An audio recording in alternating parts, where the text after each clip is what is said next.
Gibraltar has always been built on hard work, resilience, and entrepreneurship.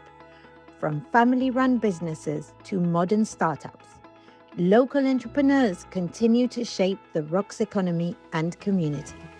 But behind every successful business is a personal story of sacrifice, determination, risk, and passion. Talking Business explores the people behind the businesses and the journeys that brought them to success. In today's episode, we meet Sharon Garcia, founder of Piece of Cake, a business that has become well known for its cakes, cupcakes, and sweet creations. Sharon turned her passion for baking into a successful business. Today, we find out about the challenges she's faced and the lessons learned from building a brand in Gibraltar's competitive food industry. Today on Talking Business, I'm in the cutest bakery in town, Piece of Cake, surrounded by a gorgeous smell and joined by Sharon Garcia. Hi Sharon, thank you so much for joining me.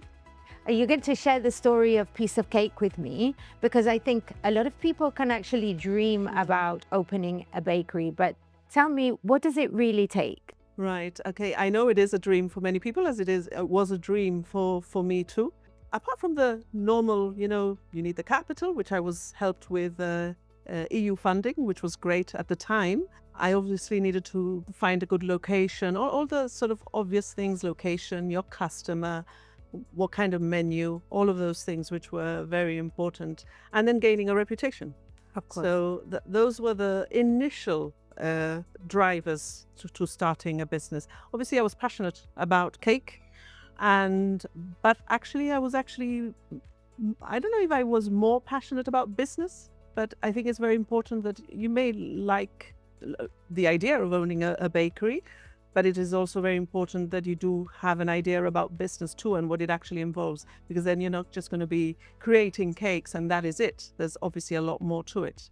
When you look back, what do you think people see from the outside that they don't really get to appreciate goes on the inside? Right. Okay. Well, it's obviously very pretty on the outside. So it looks cosmetically nice. And you obviously want to have a beautiful front, but there is also a lot of hard work involved, which you're not going to be showing. You're not going to be showing that you're harassed or stressed or whatever, because it does take a lot out of you as well.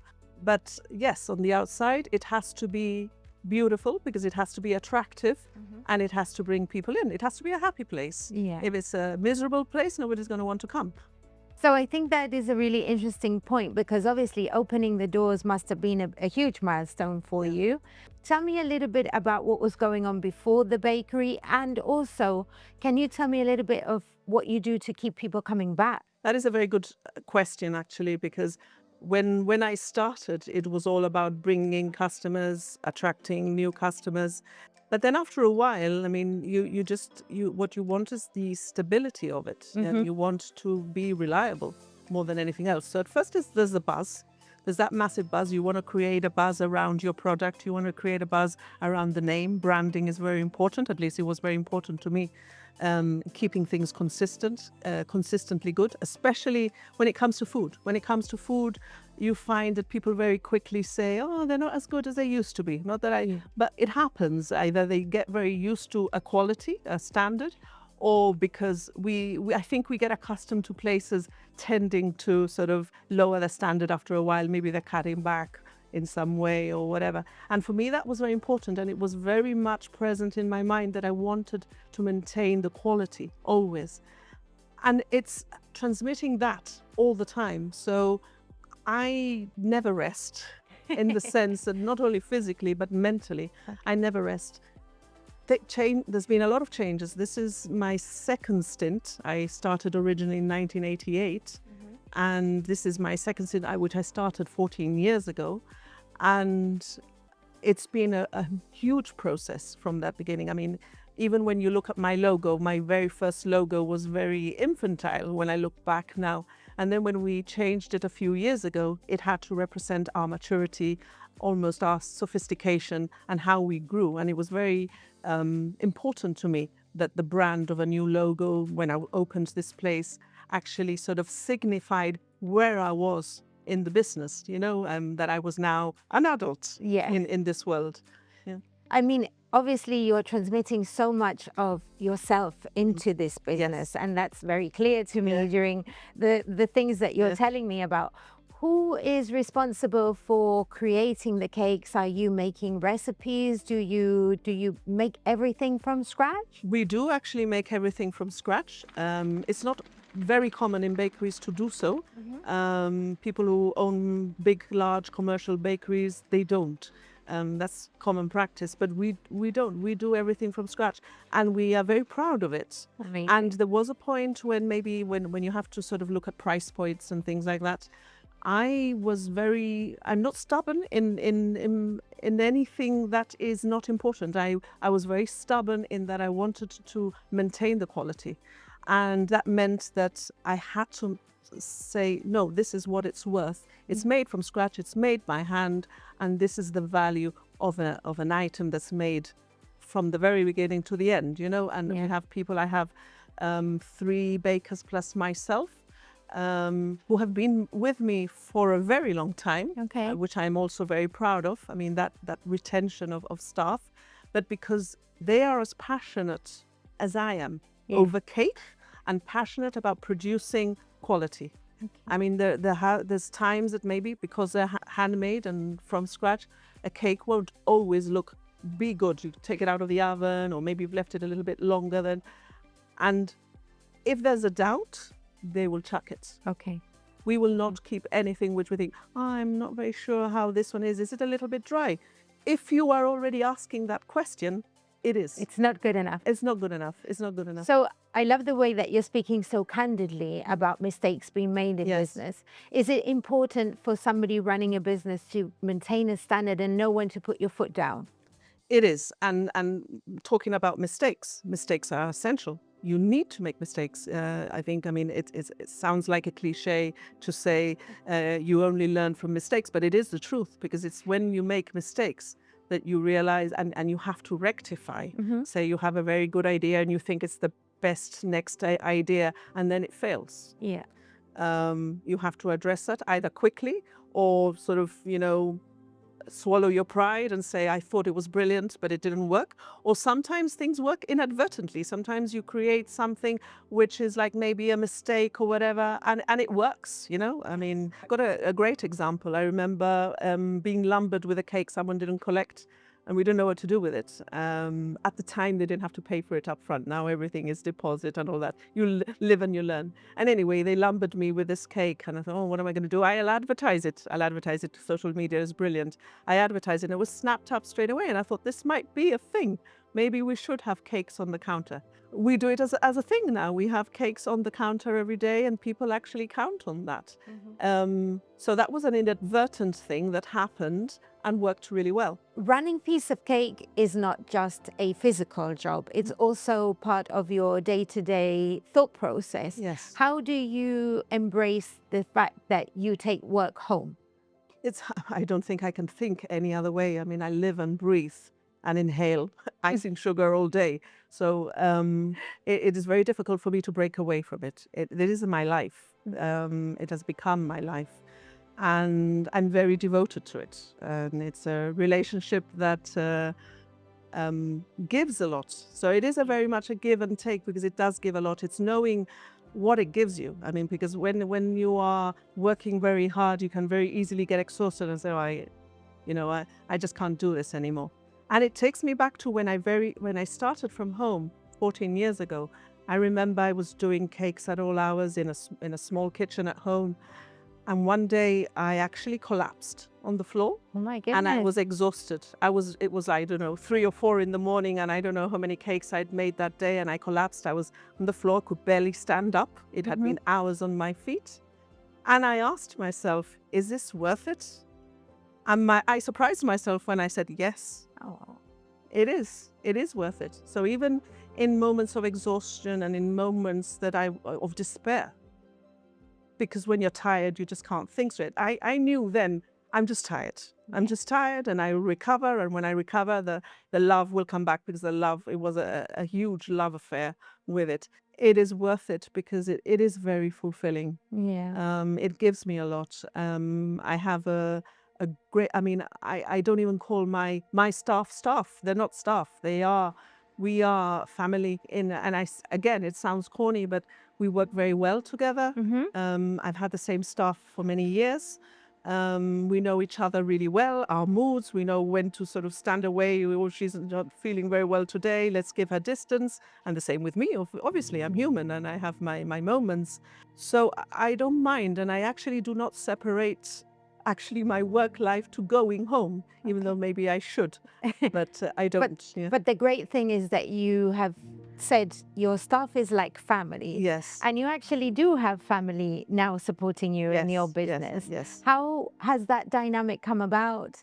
And what is it like now having your daughter here join you in your business? She's been with me for a few years now. She had come from university and she was looking for a job, and I needed someone to help with the admin, because admin is a large part of the job. I'm not just making cakes all day long. Admin is a large part. And she needed a job, I needed someone, and all these years later she's still here with me, and she's become a large part of what is the sort of the thinking involved in the business. What shall we make? What shall we create? What are the latest trends? Listening out, because there's a lot that you think about, like sort of what are people into, what are people tired of. It's very hard to know when things are going well. What is it? You don't know. You can theorize. So we have a lot of discussions. It could be this, it could be that. I mean, it's external factors. It's maybe the product is a bit tired, or people are getting bored. You don't know. You don't know. So you keep on trying. And having her as someone who is as interested as I am, something I didn't expect would happen, as invested as I am in its success, and also as passionate about it, passionate in its working, is a great help for me. I mean, I feel as if I couldn't do without her now. I often say to her, look, if you need to go your own way, please do. And then part of me saying, oh, please don't, but no, obviously her life is important too. But she seems to be very happy. We get on very well.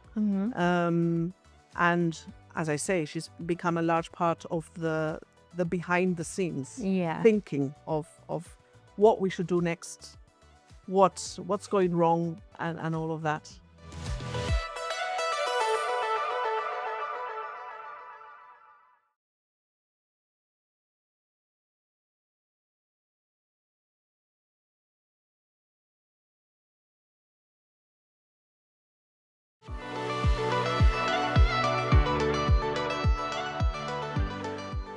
The bakery industry seems to be thriving like never before, and according to Forbes, the demand for unique artisanal baked goods is expected to increase its European market value to 48 billion by 2030, proving that this trend is not just about satisfying sweet cravings, but also shows how a creative passion and niche products can be transformed into highly profitable businesses. When you were about to open Piece of Cake, you felt like you were already on your path to success, and all you could think about was making this bakery something that survived and could stand the test of time. How has that view of success changed for you now? Right. Success changes over the years, or your view of success changes over the years. What you initially want, to be well known, to sort of have lots of customers, and actually not necessarily make a lot of money. That actually was not there at any point, or still isn't actually. You have all that interest in creating that buzz. Eventually, what is more important is the stability, the reliability, and that's why we came up with a Piece of Cake, peace of mind, because for us it was very important, because there's so many people making cakes, so many new bakeries. What did we have different? We stood the test of time, and we're still here, and we're reliable, and that now is success for me. The fact that I've navigated so many difficulties and I'm still standing. Keeping something stable is probably harder than growing it. Yeah. Growing something, you have ideas and you have lots of things that you want to do, and it's getting bigger and bigger. But then you want the stability and you want the reliability. And that's, for me, is success. So your bakery now has built a strong place in people's minds. How do you keep that feeling in people's minds? Right. I think feelings evolve. I think people's feelings evolve. Times change. We all talk about like what COVID did, what Brexit has done, and now an open frontier will do. And I think it's keeping in tune with how people feel. And I always say, well, what do the customers feel? Well, I'm a customer to other places. Yeah. How do I shop? How do I buy? How do I vibe? And keeping something alive is actually very much about being in tune with people and being intuitive. So I'm very switched on to everything that's happening around me in the bakery. I keep an eye out on everything that's happening around me. And Piece of Cake is, for me, a lot more than just a cake shop. It is very much, I have people who come in every day, people who come for a chat, just a coffee and a chat. I'm not sure whether they actually come for the coffee or the chat, but it doesn't matter. And I love that. I absolutely love that we can have that relationship with people. Yeah. Because at the end of the day, I mean, we have stressful lives. Lives are hard for many of us. And then there are shops and there are bakeries. And a bakery is maybe like the maternity ward in a hospital, It's a nice place. People come and collect their celebration cakes. They're all about celebrations. Yeah. They come and pick up something sweet because they're celebrating. So many people are celebrating when they come in or they're about to celebrate. And I'm part of that. And they might not see me personally as part of that, but I am part of their decision and what type of cake they want, what kind of celebration, how big a celebration they're going to have. And to have that part in people's happy events is just a great privilege to be a part of that. And it just something that keeps on giving, you know, and I've been feeding generations now with cake. And it's a huge pride for me to be able to continue and people to remember me and people to say, oh, I remember when you made a cake at school and you brought cake. I was always taking cake to school and all that. And the fact that they remember that I was the one who was always the one who was making all these, or singing, all dancing cakes at school, Yeah. And they still remember that. That means a lot. Throughout life, as anybody else, you do go through ups and downs. Yes. But as a businesswoman, has there ever been circumstances where you actually underestimated what you were capable of? And what advice would you give people who are going through hard times and still want to juggle being able to run a business? I think what we always dread when we are going to start a business or something big is that something drastic, awful is going to happen in your life. And then how are you going to cope? Yes. And I think that you have to realize that you will cope. You don't know what life will throw you, but you will cope. You will manage. There will be a way out. And one day you will find yourself at the other end and you will be so grateful for it because it has given you so much. And it was possibly necessary because the more you grow as a human being, as a person, and the more you mature, the more you're able to pass that on in your experience as a businesswoman. Because at the end of the day, I'm a human being and I am bringing my experience here. And it's my experience about dealing with people, difficult situations, handling customers who are probably having a bad day. And you understand that. And if you understand that, I can have a customer coming in grumpy and by the time they walk out the door, they're already feeling cheerful because I've managed to sort of soften whatever blow was happening in their life. So I think, any advice I would give, yes, you are going to have difficulties. There are going to be personal things that happen in your life that will disrupt you, but they're always going to be good. They will always help you. Obviously, you've come to a point where it's clear you care about your reputation and you have a very high sense of your standards and where you are. But what gives you the biggest sense of pride today? Even things like you calling me in to have a chat. That makes me feel good. Thank you. Obviously, I'm worthy of something like that and that anybody would be interested in hearing a story because at the end of the day, I think people should see the humanity in people, and that people see like running a business as something that is very hard, which it is. It is very hard, but we can do it if we really want to, and you just have to work hard and enjoy it as well. So Gibraltar is going through a business evolution. We are seeing a changing landscape now. Do you think this is a benefit for your business, or do you see some challenges up ahead? A challenge is good, actually. I love a challenge, but I think that many businesses, retail businesses, are probably going to find it tough. And I think many of us are going to have to reinvent what we produce or what services we provide. That is undoubtedly something that will have to happen. In my case, I think we are set to probably do quite well. I believe so. We are doing the right thing for an open frontier and all that. And I have to say, I have a lot of tourists coming to visit me.